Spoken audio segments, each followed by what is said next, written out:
स्वराज्य वाढत चाललं होतं. भगवा ध्वज गड किल्ल्यांवर डबलानं फडकत होता आणि घडायला नको तेच घडलं. 2 मार्च 1660 आदिलशहानं अफजल खानच्या वधानंतर सिद्दी जोहरला स्वराज्यावर आक्रमणाला पाठवले.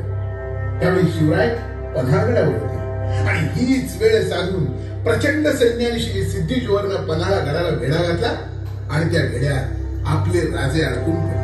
पन्हाळगडच्या वेढ्यातून बाहेर पडण्याची शिवाजी महाराजांनी एक युक्ती केली.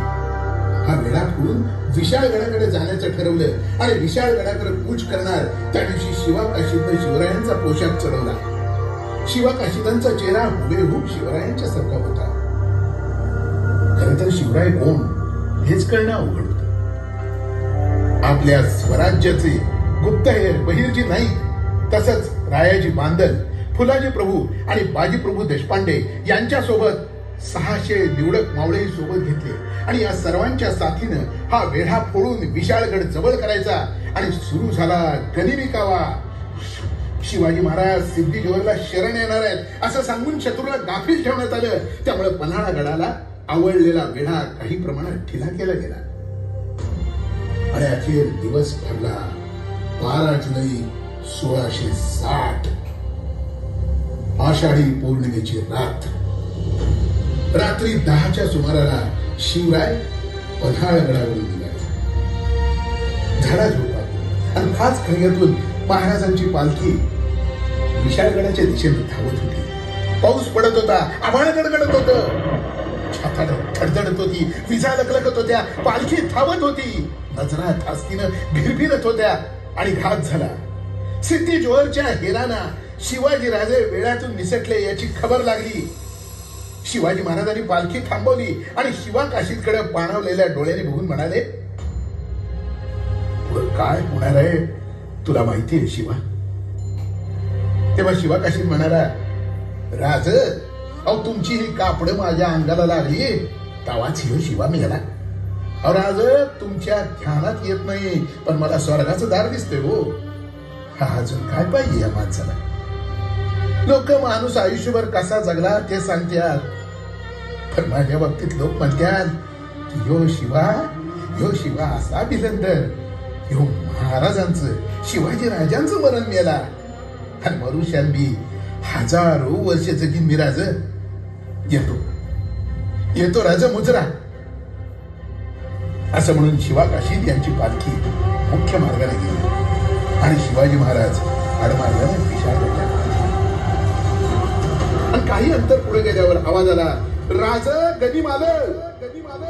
बाजी प्रभूंनी शिवरायांना सांगितलं, राज तुम्ही 300 सैनिक घेऊन विशाळगड जवळ करा आणि गडावर पोहोचल्यावर तोफांचं 5 बार द्या. पण शिवाजी राजे म्हणाले, गेलो तर सगळेच जाऊया बाजी, नाहीतर लढू, काय होईल ते होईल. तेव्हा बाजी म्हणाले, राजे लाख मेले तरी चालतील पण लाखाचा पोशिंदा जगला पाहिजे. जोपर्यंत तुम्ही विशाळगडावर पोहोचत नाही तोवर एक पण गनिम या खिंडीतून पुढे सोडत नाही. आणि राजे विशाळगडाकडे रवाना झाले. बाजी प्रभू मावळ्यांना लढण्याचं बळ देत होते, सांगत होते कसे जिंकणार आपण. तेव्हा फक्त राजाने आठवा, या दरडीच्या छाताडावर पाय देऊन उभे राहा आणि लढा. घामाच्या शेवटच्या थेंबापर्यंत आणि रक्ताच्या शेवटच्या बिंदूपर्यंत लढा.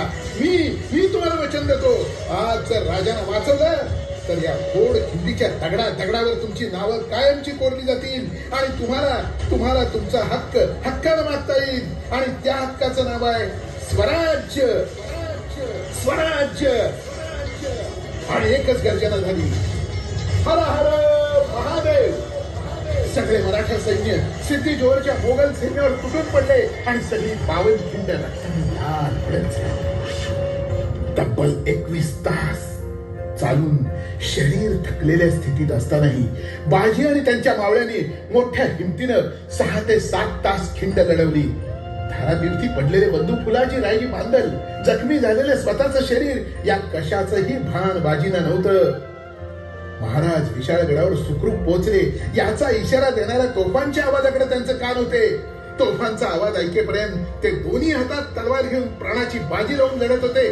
खिंडीमध्ये जणू साक्षात महादेवांचा रुद्रावतार प्रकटलेला होता.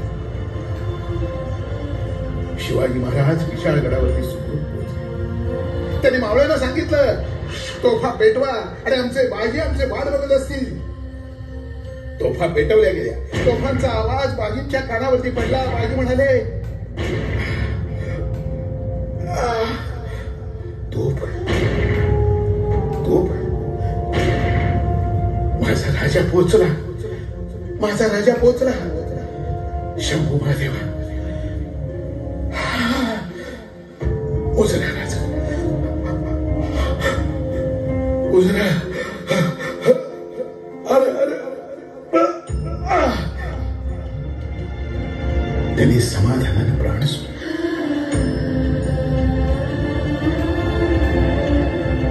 मराठी सैनिकांच्या अभूतपूर्व अशा पराक्रमानं आणि बाजींसारख्या स्वराज्य निष्ठेच्या पवित्र रक्तानं घोडखिंड पावन झाली, म्हणून तिचं नाव पावनखिंड झालं.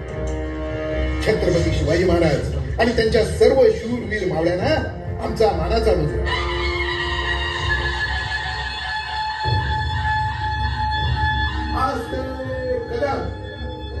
महाराज गणपती, गजाश्वपती, भूपती, प्रजापती, सुवर्णरत्न श्रीपती, अष्टावधान जागृत, अष्टप्रधान वेष्टित, न्यायालंकार मंडित, शास्त्र पारंगत, राजनीती धुरंधर, प्रौढ प्रताप पुरंदर, क्षत्रिय कुलावतंस, सिंहासनाधीश्वर, महाराजाधिराज राजा शिवछत्रपती महाराज की जय.